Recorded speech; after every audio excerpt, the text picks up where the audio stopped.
उद्धव ठाकरे 4 आणि 5 फेब्रुवारीला कोकण दौऱ्यावर संवाद यात्रा काढून कार्यकर्त्यांशी संवाद साधणार। आमदार वैभव नाईक यांच्याकडून कुडाळमध्ये होणाऱ्या सभास्थळाची पाहणी। उद्धव ठाकरेंच्या रायगड जनसंवाद दौऱ्याचा दुसरा दिवस पोलादपूरमध्ये उद्धव ठाकरेंची सभा।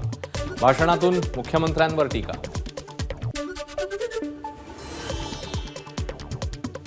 हुकुमशाहीला मी हिंदुत्व मानत नाही, उद्धव ठाकरेंचा जाहीर सभेमध्ये हल्लाबोल। घराणेशाहीला विरोध करताना तटकरेंचं घराणं कसं चालतं, भाजपला सवाल।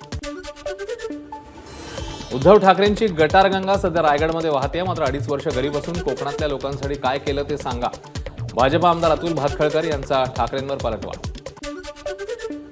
शब्दांचे बुडबुडे आणि टोमणे मारण्यात काहीही अर्थ नाही। आम्ही उद्धव ठाकरेंबाबत नेहमी चांगलंच बोलतो, मात्र ठाकरेंनी त्यांच्या लोकांना थांबवायला हवं। 2.5 वर्षात ठाकरेंनी जनतेला काहीही दिलेलं नाही, केसरकरांची टीका। उद्धव ठाकरेंचा सुभाष देसाईंच्या शेतामध्ये फेरफटका। उद्धव ठाकरेंनी ड्रॅगन फ्रूटच्या बागेची केली पाहणी। रत्नागिरीत ठाकरे गट भाजपला धक्का देण्याच्या तयारीत। खेड, दापोली, मंडणगडचे पदाधिकारी ठाकरे गटामध्ये प्रवेश करण्याची शक्यता। महाविकास आघाडीची जागा वाटपासंदर्भात बैठक। वंचित बहुजन आघाडीचे अध्यक्ष प्रकाश आंबेडकरांची ही हजेरी। मवियाची इंडिया आघाडी होऊ नये याची काळजी घेऊ, आंबेडकरांचं विधान। मी महाविकास आघाडीसोबत नाही, केवळ राष्ट्रवादी आणि शिवसेनेसोबत। काँग्रेससोबत चर्चा सुरू, प्रकाश आंबेडकरांची ऑफ द रेकॉर्ड माहिती। भुजबळ भाजपच्या वाटेवर, अंजली दमानिया यांची पोस्ट चर्चेत। भुजबळांच्या भ्रष्टाचाराविरोधात याचिका करणारा भाजप भुजबळांना मोठा ओबीसी नेता बनवणार का, अंजली दमानिया यांचा पोस्टमधून सवाल। मला भाजपकडनं कुठलाही प्रस्ताव नाही आणि मला कुठल्याही पदाची अपेक्षा नाही, दमानियांनी उपस्थित केलेल्या प्रश्नावर मंत्री भुजबळांची प्रतिक्रिया। भुजबळ यांनी कधीही भाजपत येण्याची इच्छा व्यक्त केली नाहीये, ते कधीही भाजपमध्ये येणार नाहीत, दमानियांच्या प्रश्नावर बावनकुळेंची प्रतिक्रिया।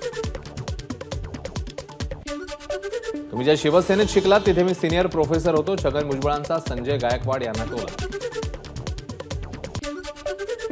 जे घडलं ते योग्य नाही, भुजबळांनी ओबीसींसाठी गेले कित्येक वर्ष लढा दिलाय, संजय गायकवाडांनी सांगायचंय ते मुख्यमंत्री सांगतील। ओबीसी आरक्षणाला धक्का न लावत आरक्षण देण्याची सरकारची भूमिका असल्याचं केसरकरांचं वक्तव्य। इतर पक्षात जाण्याचा तुर्तास निर्णय नाही, अजित पवार गटात जाण्याच्या चर्चा बाबा सिद्दीकी आणि झेशान सिद्दीकी यांनी फेटाळल्या। सिद्दीकी यांच्या संदर्भात तुमच्याकडूनच माहिती मिळते। सिद्दीकी पितापुत्रांच्या पक्षप्रवेशावर उपमुख्यमंत्री अजित पवारांची प्रतिक्रिया। मुस्लिम समाजात फूट पाडण्याचं काम होणार, सिद्दीकी यांच्या अजित पवार गटात जाण्याच्या चर्चेवर संजय राऊतांची प्रतिक्रिया। बाबा सिद्दीकी यांना मुस्लिम समाज माफ करणार नसल्याचंही संजय राऊतांचं वक्तव्य। माझं बाबा सिद्दीकींशी बोलणं झालंय, ते काँग्रेसमध्येच आहेत असं त्यांनी सांगितलं। वर्षा गायकवाड यांची माहिती। धन्यवाद मोदीजी नंतर आता भाजपचं धन्यवाद देवेंद्रजी अभियान। गृहनिर्माण संस्थांसाठी घेतलेल्या निर्णयांच्या पार्श्वभूमीवर अभियान। मुंबईत 20 फेब्रुवारीला फडणवीसांच्या सत्कारासह भाजपची जाहीर सभा। राज्यामध्ये 4 फेब्रुवारीपासून भाजपचं गाव चलो अभियान। अभियानांतर्गत भाजपच्या प्रत्येक नेत्याला एका गावात मुक्काम करावा लागणार। देवेंद्र फडणवीस 7 फेब्रुवारीला नागपूर जिल्ह्यातल्या पारडसिंगा गावी मुक्कामी असणार। भाजपने यापूर्वीही गाव चलो अभियान केलंय, यावेळी देशातला रेकॉर्ड असेल। पक्षाचे नेते आणि कार्यकर्ते 100% गावापर्यंत पोहोचणार, फडणवीसांची प्रतिक्रिया। राज्यसभेचे खासदार लोकसभेच्या रिंगणात उतरवण्याचा भाजपचा प्लॅन। नारायण राणेंसमोर लोकसभा निवडणुकीत कोणताही उमेदवार टिकणार नाही, दीपक केसरकरांचं वक्तव्य। बाळासाहेब ठाकरेंच्या स्मारक समितीत केंद्रीय मंत्री नारायण राणे, मुख्यमंत्री एकनाथ शिंदे आणि मनसे प्रमुख राज ठाकरेंचा समावेश करा। नितेश राणेंची मुख्यमंत्री उपमुख्यमंत्र्यांकडे मागणी। महाराष्ट्राच्या राजकारणात 2 नाटकं लिहिली, त्या नाटकांचे लेखक, दिग्दर्शक, निर्माते अजित पवार आणि एकनाथ शिंदे होते, मंत्री उदय सामंतांचं मिश्किल वक्तव्य। टोलला विरोध नाही, परंतु टोल वसुलीत पारदर्शकता आणा, राज ठाकरेंची मागणी। उद्या मुख्यमंत्र्यांना भेटणार असल्याची माहिती। मुंबई महापालिकेचा अर्थसंकल्प सादर। 2024-25 करता 59,954 कोटी रुपयांची तरतूद, तर शिक्षणासाठी यंदा 3,167 कोटी। मुंबई बाहेरील रुग्णांना मुंबईत स्वतंत्र शुल्क आकारणीला भाजपचा विरोध असेल, मुंबई भाजप अध्यक्ष आशिष शेलारांचं वक्तव्य। तर पालिकेचा अर्थसंकल्प काही बाबतीत समाधानकारक असून चमकोगिरीच्या अजेंड्यातनं पालिका बाहेर येत असल्याचंही शेलारांचं वक्तव्य। मुंबई पालिका आयुक्तांनी सादर केलेला अर्थसंकल्प म्हणजे स्वप्नरंजन, मोठमोठे आकडे दाखवून मुंबईकरांची फसवणूक करण्याचा प्रयत्न, काँग्रेस नेते रवी राजा यांची टीका। कोस्टल रोडच्या पहिल्या फेजचं उद्घाटन 19 फेब्रुवारीला होणार. वरळी ते मरीन ड्राईव्ह 10 किलोमीटर रस्त्याचं पंतप्रधान मोदींच्या हस्ते लोकार्पण, तर 15 मे पर्यंत दोन्ही फेज सुरू होतील. पालिका आयुक्तांची माहिती. 25 एप्रिलला गोखले पुलावरनं होणारी रहदारी सुरू. महापालिका आयुक्त चहल यांची घोषणा. पश्चिम उपनगरातल्या मुंबईकरांना दिलासा. अहमदनगरमध्ये झालेल्या वकील दाम्पत्याच्या हत्येची घटना समोर आल्यावर राज्यभरातल्या वकील संघटना आक्रमक. मुंबईतल्या आझाद मैदानात राज्यभरातल्या वकिलांचं आंदोलन. यावेळी पोलीस आणि वकील यांच्यामध्ये झटापट. जानेवारी महिन्यात मुंबईत 10,900 घरांची विक्री. राज्य सरकारला घरांच्या विक्रीतून मुद्रांक शुल्कापोटी मिळाले 746 कोटी रुपये.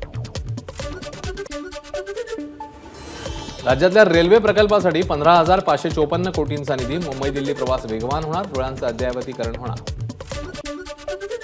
मुंबई वाहतूक नियंत्रण कक्षाला धमकीचा मेसेज. मुंबईत 6 ठिकाणी बॉम्ब ठेवल्याची मेसेजमधनं धमकी. मेसेजमुळे मुंबई पोलीस सज्ज. मेसेज पाठवणाऱ्या व्यक्तीचा शोध सुरू. पालघरच्या चिंचणी ग्रामपंचायतीच्या ग्रामसभेत हाणामारी. महाविद्यालयाजवळ बिअर शॉपला परवानगी देण्यावरून चिंचणी ग्रामपंचायतीचे माजी सरपंच नितेश दुबळे आणि भाजप पदाधिकाऱ्यांमध्ये हाणामारी. कल्याणवरून भिवंडीला जाणाऱ्या राज्य परिवहन महामंडळाच्या एसटी बसची 5 मोटरसायकलला धडक. अपघातात 4 जण जखमी. चेंबूरमधील सिद्धार्थ कॉलनीत मध्यरात्री सिलेंडर स्फोट. 7 जण जखमी. सिलेंडर स्फोटामुळे घराचं मोठं नुकसान. दाट झोपडपट्टी असलेल्या सिद्धार्थनगरमध्ये स्फोट झाल्यानं भीतीचं वातावरण. मीरा रोडमधील कमल नाक्याजवळ एका कारला आग. आगीत कार पूर्णपणे जळून खाक. अग्निशमनकडनं आगीवर नियंत्रण. रस्ता रुंदीकरणासाठी पुण्यातल्या बाणेरमध्ये 80 झाडांची कत्तल. औंध बाणेरसह इतर मार्गांवरील झाडे तोडली जाणार. कत्तल टाळण्यासाठी पर्यावरणप्रेमी रस्त्यावर. नाशिक ग्रामीणचे पोलीस अधीक्षक शहाजी उमाप यांची बृहन्मुंबई विशेष शाखेत अपर पोलीस आयुक्त म्हणून बदली. ग्रामीण मुख्यालयात निरोप समारंभ पार. मुख्यालयाच्या इमारतीतनं बाहेर पडताच पोलीस कर्मचाऱ्यांकडनं पुष्पवर्षाव. नागपूरजवळील उमरेड करंडला अभयारण्यात नवीन वाघाचा प्रवेश. वाघाला बघण्यासाठी पर्यटकांची गर्दी. अद्याप वाघाच्या नावाची वन विभागाकडनं घोषणा नाही. मराठवाड्यामध्ये आतापर्यंत 92.87% सर्वेक्षण. मात्र संभाजीनगर अजूनही सर्वेक्षणात काहीसं मागे. दरवर्षीप्रमाणे यंदाही छत्रपती संभाजीनगरमध्ये वेरूळ अजिंठा आंतरराष्ट्रीय महोत्सवाचं आयोजन. 2, 3 आणि 4 फेब्रुवारी दरम्यान भरतनाट्यम, कथक तसंच मराठी आणि बॉलिवूड गीतांचा मेळा रंगणार. संप काळात कार्यमुक्त केलेल्या अंगणवाडी कर्मचाऱ्यांना कामावर पुन्हा रुजू करा या मागणीकरता सिंधुदुर्गात अंगणवाडी कर्मचाऱ्यांचं जिल्हा परिषदेसमोर आंदोलन. यावेळी उपस्थित महिलांची जोरदार घोषणाबाजी. एबीपी माझा, उघडा डोळे बघा नीट.